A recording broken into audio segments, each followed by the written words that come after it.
Assalamualaikum warahmatullahi wabarakatuh. Saya Ahmad Muklis, mahasiswa Universitas Muhammadiyah Yogyakarta, program studi Hubungan Internasional. Di video ini saya akan menjelaskan tentang meneladani kepribadian Kiai Haji Ahmad Dahlan.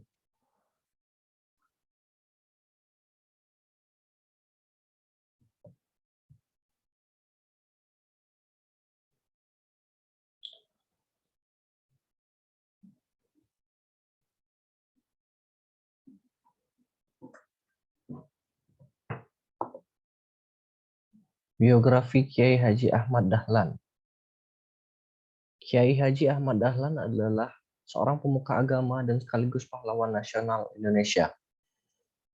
Lahir dengan nama Muhammad Darwis di Yogyakarta pada tanggal 1 Agustus 1868 dan meninggal di Yogyakarta juga pada tanggal 23 Februari 1923, tepat pada usianya yang ke-54 tahun. Ahmad Dahlan adalah anak keempat dari 7 bersaudara yang ada di keluarga Kiai Haji Abu Bakar. Kiai Haji Abu Bakar sendiri adalah seorang tokoh agama yang terkemuka sekaligus khatib di Masjid Besar Kesultanan Yogyakarta di era Hindia Belanda. Sedangkan ibu dari Kiai Haji Ahmad Dahlan merupakan putri dari Haji Ibrahim yang waktu itu menjabat sebagai penghulu di Kesultanan Ngayogyakarta, Hadiningrat pada masa itu. Yang kedua,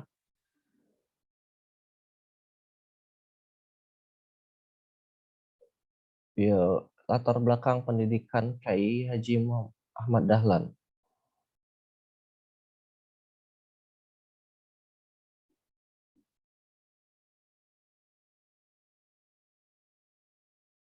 Pada umur 15 tahun, ia pergi haji dan tinggal di Mekah selama 5 tahun. Pada periode ini, Ahmad Dahlan mulai berinteraksi dengan pemikiran-pemikiran pembaharu dalam Islam, seperti Muhammad Abduh Al-Afghani, Rashid Ridho, dan Ibnu Taimiyah. Ketika pulang kembali ke Indonesia, tahun 1888, ia berganti nama menjadi Ahmad Dahlan. Pada tahun 1903, ia bertolak ke Mekah dan menetap selama 2 tahun.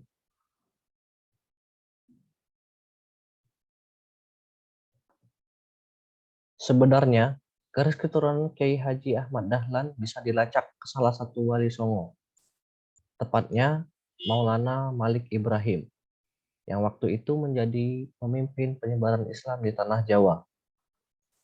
Dan dari Maulana Malik Ibrahim pula garis keturunannya terhubung ke Nabi besar Muhammad SAW. Kiai Haji Ahmad Dahlan mengenyam pendidikan di pesantren, dan kemudian Dahlan menunaikan ibadah haji sebagai salah satu rukun Islam. Dan di sanalah dia belajar dengan khatib yang merupakan guru agama Islam terkenal.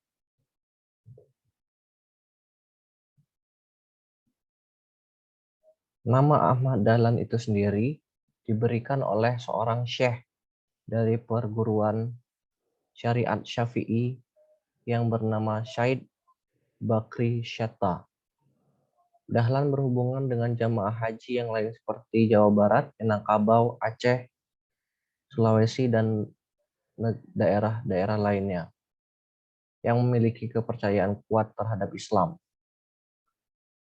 Dahlan dan teman-temannya juga memiliki keinginan yang sama melawan penjajah Belanda dan perlunya untuk memurnikan Islam di Indonesia.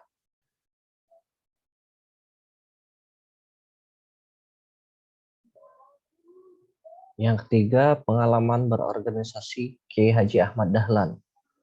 Selain aktif mengajarkan ide dan gagasan tentang sistem dakwah Muhammadiyah, Kiai Haji Ahmad Dahlan juga terkenal sebagai wirausahawan yang lumayan sukses pada waktu itu. Dengan berdagang seni batik yang pada waktu itu adalah prospek wirausaha yang cukup besar di masyarakat Yogyakarta, Kiai Haji Ahmad Dahlan adalah seorang yang aktif dalam aktivitas bermasyarakat dan memiliki ide dan pendapat menarik dan cemerlang. Dia juga mampu berbaur dengan mudah dan cukup dihormati dan diterima kalangan masyarakat yang cukup banyak. Di awal karir organisasinya, dia juga dengan mudah memperoleh posisi di beberapa organisasi penting seperti Sarekat Islam, Budi Utomo, Jamiul Khair, dan Komite Pembela Kanjeng Nabi Muhammad SAW.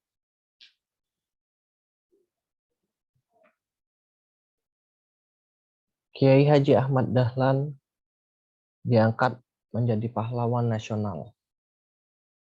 Ahmad Dahlan memiliki jasa-jasa yang cukup besar untuk membangun kesadaran bangsa Indonesia dengan pendidikan dan pembaharuan Islam. Pemerintah Republik Indonesia pun menetapkan Dahlan sebagai pahlawan nasional. Keputusan itu tertulis dalam Surat Keputusan Presiden nomor 657 tahun 1961. Yang waktu itu Indonesia masih berada di bawah pemerintahan Bung Karno. Dasar-dasar penetapan itu adalah ada 4 faktor. Kiai Haji Ahmad Dahlan telah berhasil membangkitkan umat Islam bahwa saat ini bangsa Indonesia sedang dijajah yang masih harus banyak belajar dan berbuat. Dengan organisasi Muhammadiyah khusus wanita yang namanya Aisyah yang berhasil membangkitkan wanita Indonesia untuk memulai menempa diri dengan pendidikan dan berfungsi sosial setara dengan kaum pria. Dengan organisasi Muhammadiyah yang didirikan oleh Ahmad Dahlan, sangat banyak mengajarkan pendidikan Islam yang murni kepada bangsanya. Ajaran menuntut kecerdasan, ilmu, dan beramal untuk masyarakat dan umat berlandaskan Islam dan iman. Dengan organisasinya, Muhammadiyah telah berhasil membangkitkan kesadaran usaha pendidikan dan sosial yang sangat diperlukan untuk kemajuan dan kebangkitan bangsa khususnya dengan jiwa ajaran Islam.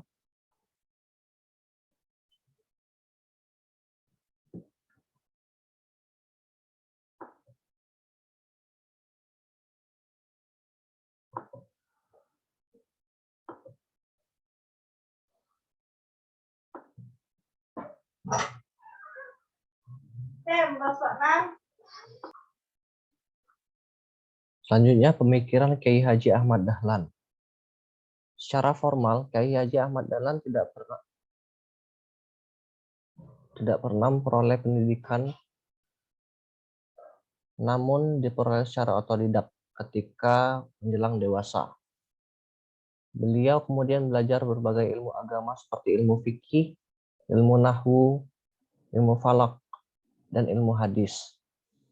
Dari berbagai ilmu yang dipelajarinya menjadikan tumbuhnya sifat Kiai Haji Ahmad Dahlan yang arif dan tajam pemikirannya serta memiliki pandangan yang jauh ke depan. Pokok-pokok pemikiran Ahmad Dahlan ada 7. Yang pertama, dalam bidang akidah, pandangan beliau sejalan dengan pandangan dan pemikiran ulama salaf. Yang kedua, menurut beliau, beragama itu adalah beramal. Artinya berkarya dan berbuat sesuatu, melakukan tindakan sesuai dengan isi pedoman Al-Quran dan As-Sunnah. Orang yang beragama ialah orang yang menghadapkan jiwanya dan hidupnya kepada Allah, yang dibuktikan dengan tindakan dan perbuatan seperti rela berkorban, baik harta, benda miliknya, dan dirinya. serta bekerja dalam kehidupannya untuk Allah. Yang ketiga, dasar pokok hukum Islam adalah Al-Quran dan As-Sunnah. Jika keduanya tidak ditemukan kaidah hukum yang eksplisit, maka ditentukan berdasarkan penalaran dengan mempergunakan berpikir logis serta ijma dan kias. Yang keempat, terdapat jalan untuk memahami Al-Quran, yaitu memahami artinya, memahami maksudnya, lalu bertanya kepada diri sendiri apakah larangan dan perintah agama yang telah diketahui sudah ditinggal dan perintah agamanya telah dipekerjakan, serta tidak mencari ayat lain sebelum isi sebelumnya dikerjakan. Yang kelima, beliau menyatakan bahwa tindakan nyata adalah wujud konkret dari penerjemahan Al-Quran yang dilandasi dengan kemampuan akal pikiran, atau yang disebut ilmu logika. Keenam, beliau memiliki pedoman hidup untuk selalu menanamkan gerak hati, untuk selalu maju dengan landasan moral dan keikhlasan dalam beramal. Dan yang ketujuh, selalu melek ilmu pengetahuan yang selalu berkembang sesuai zamannya.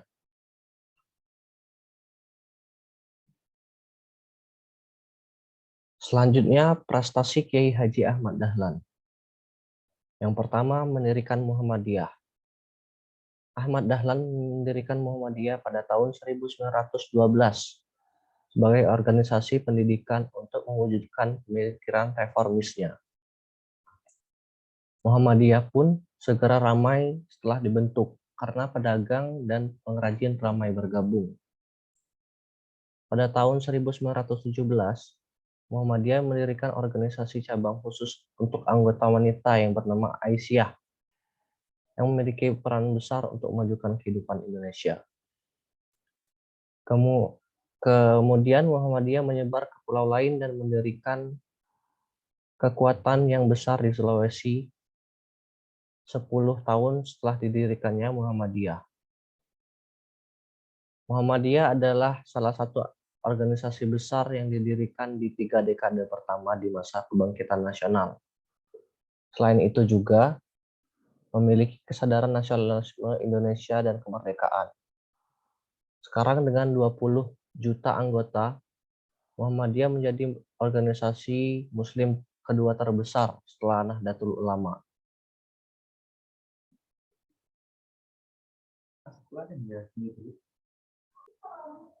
Yang kedua, mendirikan Aisyah.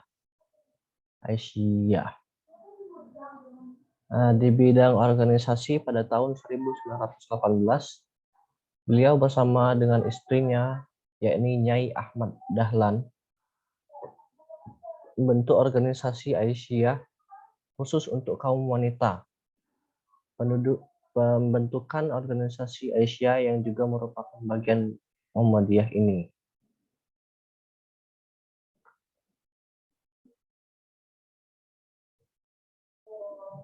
Yang ketiga, mendirikan Hizbul Wathan.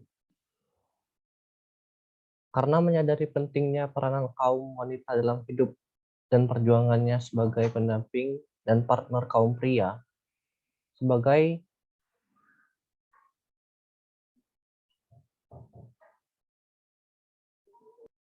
sementara untuk pemuda, Kiai Dahlan membentuk Pathfinder, yaitu dalam poin keempat, Pathfinder atau Pandu sekarang dikenal dengan nama Pramuka, dengan nama Hizbul Wathan, disingkat HW.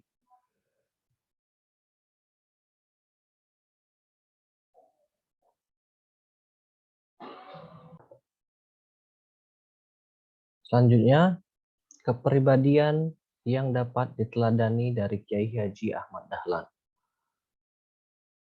Yang pertama, Kiai Haji Ahmad Dahlan adalah seorang yang haus akan ilmu. Kiai Haji Ahmad Dahlan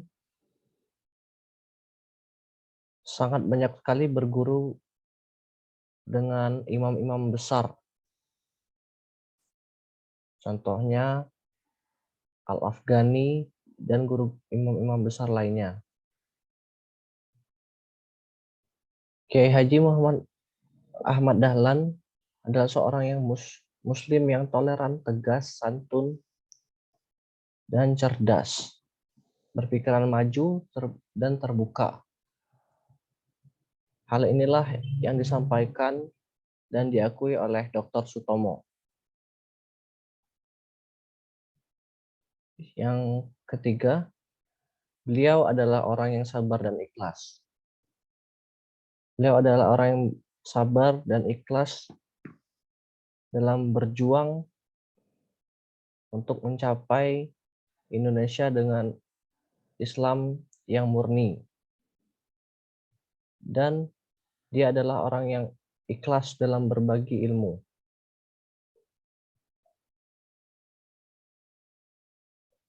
Keempat, Kiai Haji Ahmad Dahlan adalah orang yang memiliki semangat yang tinggi, gigih, dan berani.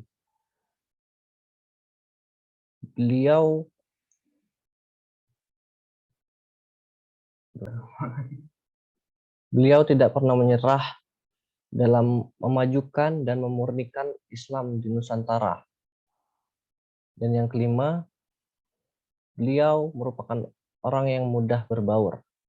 Meskipun dari kalangan orang yang berpendidikan dan orang yang berstatus lebih tinggi, beliau mudah membaur dengan masyarakat biasa, sehingga beliau menjadi orang yang dikagumi dan mudah untuk diterima sebagai pemimpin di masyarakat. Yang terakhir, beliau adalah orang yang taat beribadah.